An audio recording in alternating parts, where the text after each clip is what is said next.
अब थोड़ा सा आगे बढ़ते हैं। वेलेंटिस एडवाइजर्स के फाउंडर और एमडी ज्योति वर्धन जयपुरी हमारे साथ जुड़े हैं, उनसे समझते हैं मार्केट पर उनका व्यू। ज्योति जी, गुड मॉर्निंग। पहले शुरुआत करते हैं बैंकिंग के साथ। प्राइवेट बैंकिंग में पिछले कुछ दिनों में अच्छा मोमेंटम लौटा है। एचडीएफसी बैंक में, आईसीआईसीआई में, सिर्फ एक कोटक थोड़ा सा वीक है। क्या ये स्पेस वापस लीडरशिप लेने के साइन दे रही है? हाँ अनुजी, हम लोग को तो ये सेक्टर अच्छा लग रहा है। इसमें दो तीन चीज है। एक तो जो निम्स थे वो सिक्लिकली पिछले साल में थोड़े कम हुए थे, क्योंकि जब भी ब्याज घटता है तो है ना, लोन के ब्याज घट जाते हैं, डिपॉजिट के ब्याज घटने में टाइम लगता है। तो वो समय अब आ गया कि इस साल निम्न एक्सपैंड हो जाएंगे। दूसरा, क्रेडिट ग्रोथ जैसे देख रहे हैं अच्छा ही है। और तीसरा, एनपीएल का है ना, कोई ज्यादा प्रेशर नहीं है बैंक्स में।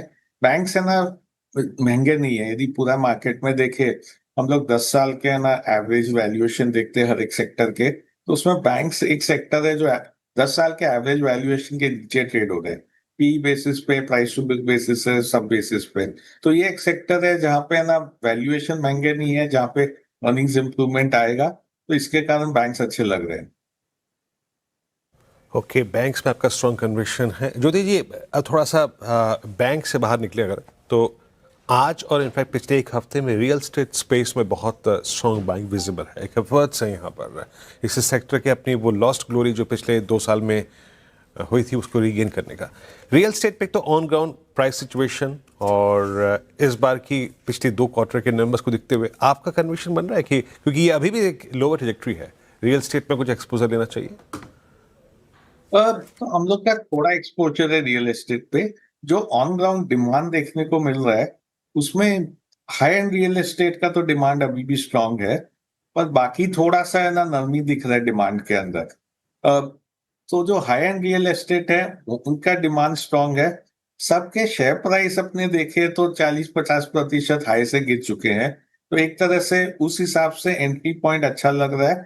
और फोकस हम लोग का रहेगा जहाँ हाई एंड रियल एस्टेट आता है, क्योंकि वहां पे डिमांड एकदम बेकरार है। डिमांड इनफैक्ट काफी अच्छा है। तो वहां पे लग रहा है कि है ना जैसे ग्रोथ भी अच्छा आएगा और वैल्यूएशन भी घट चुके हैं। ओके, चलिए, तो ये होगी बात रियल एस्टेट पर। ज्योति जी, एक जहाँ तक सबसे ज़्यादा डिविसिव सेक्टर रहा है वो है लार्ज कैप आईटी, क्योंकि बहुत लोगों का मानना है कि ये एक एग्जिस्टेंशियल क्राइसिस है। आपने इतनी सारी साइकिल्स देखी हैं, आप इस गिरावट में बाइंग कर रहे हैं या फिर रैलीज में अपनी पोजीशन से एग्जिट कर रहे हैं इस समय? सो अनुज जी, हम लोग को 3 साल से हम लोग आईटी है ही नहीं हम लोग के पास। क्योंकि हम लोग का वही मानना था कि एआई के कारण आईटी में ग्रोथ काफी स्लो डाउन हो जाएगा। और अब वो थोड़ा कंसेंसस व्यू हो गया है।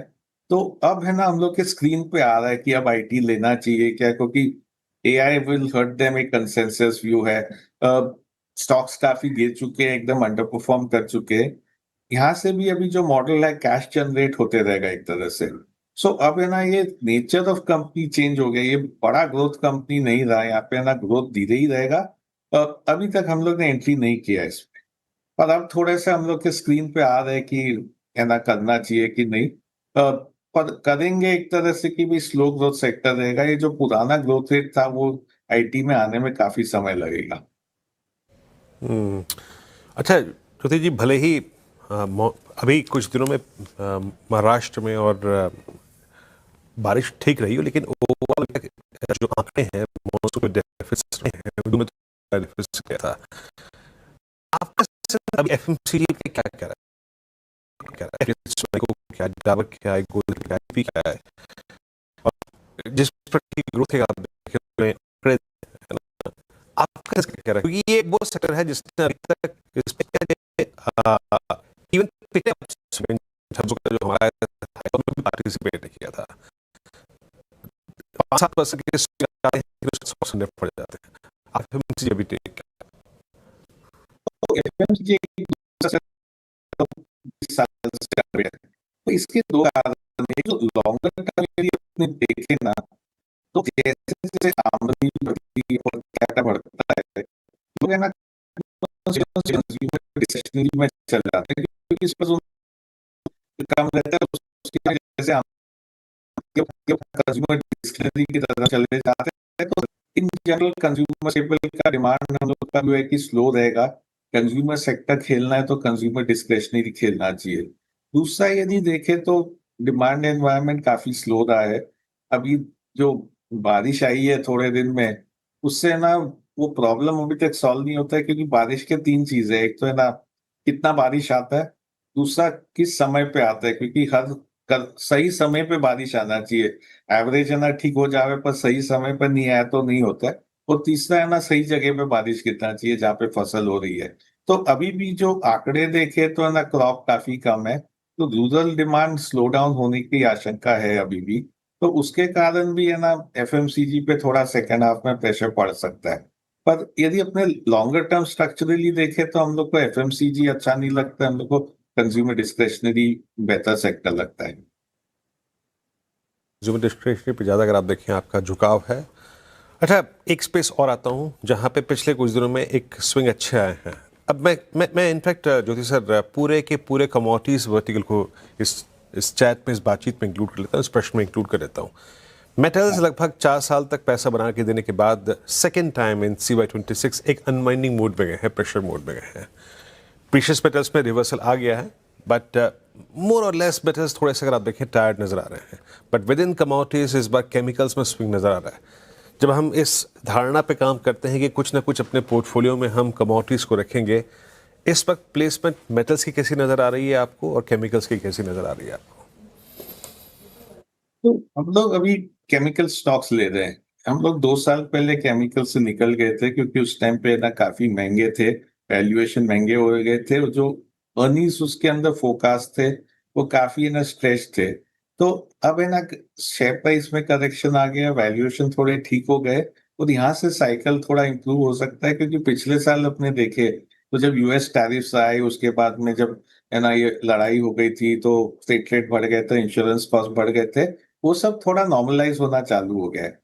तो हम लोग का धारणा है अगला 18-24 महीने में केमिकल्स में अर्निंग्स काफी अच्छा आएगा, और वैल्यूएशन कम हो गए हैं, शेयर प्राइस भी गिर चुके हैं, तो ये एक अच्छा मौका मिल रहा है केमिकल स्टॉक्स लेने का। सिलेक्ट केमिकल स्टॉक्स लेना चाहिए।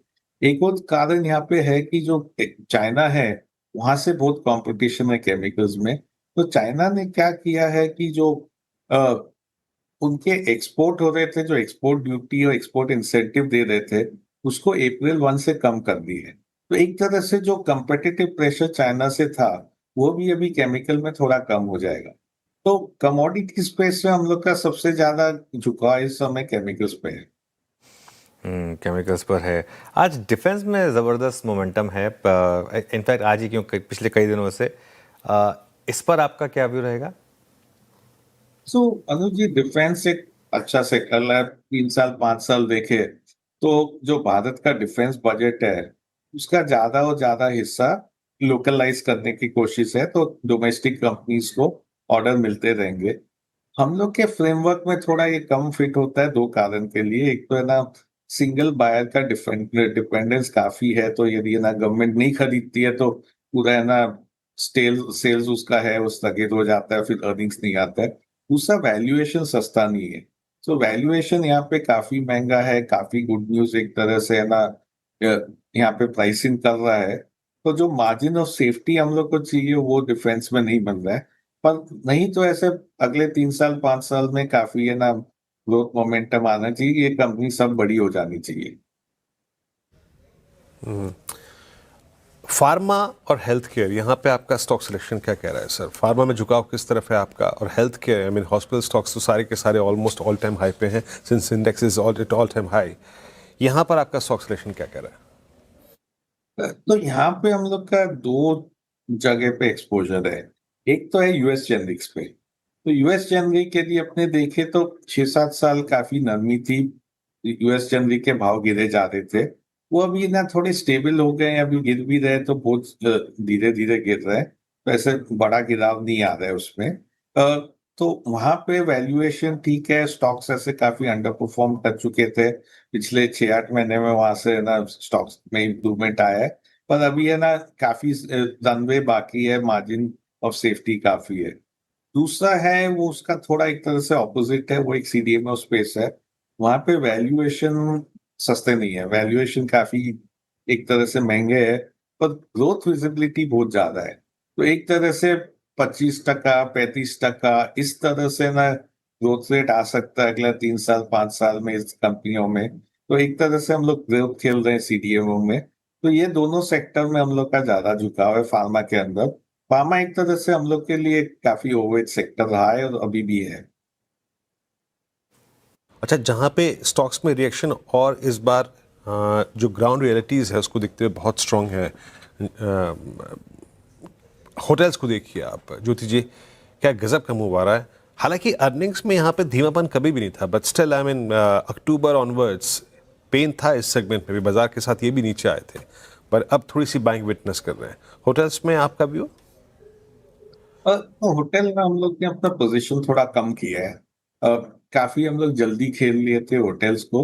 ये कम किया एक कारण के लिए कि यदि देखें होटल्स में पिछले 3 4 साल में क्या हुआ, एक तो ऑक्यूपेंसी बढ़ी है और दूसरा है ना रेट बढ़े हैं। पर अब है ना रेट यहाँ से बढ़ाना थोड़ा मुश्किल हो जाएगा, जो क्योंकि है ना काफी महंगे हुए हैं होटल्स। एक तरह से भारत के होटल देखे और अपने साउथ ईस्ट एशिया में होटल देखे तो यहाँ पे दाम बढ़ गया है काफी, वहां पे काफी सस्ते मिल जाते हैं। तो हम लोग का अनुमान है कि यहाँ से ना अर्निंग्स ग्रोथ रेट कम हो जाएगी, क्योंकि रेट नहीं बढ़ेंगे, सिर्फ ऑक्यूपेंसी से बढ़ेगी। दूसरा वैल्यूएशन अब है ना कोई सस्ता नहीं रहा, वैल्यूएशन काफी महंगा हो गया है। तीसरा स्टॉक परफॉर्मेंस काफी अच्छा हो गया है। तो यहाँ से हम लोग थोड़ा पोजीशन ट्रिम कर रहे हैं होटल। ओके, चलिए होटल्स में पोजीशन थोड़ी ट्रिम कर रहे हैं ज्योति जी। बहुत बहुत शुक्रिया ज्योति जी आज हमारे साथ जुड़ने के लिए।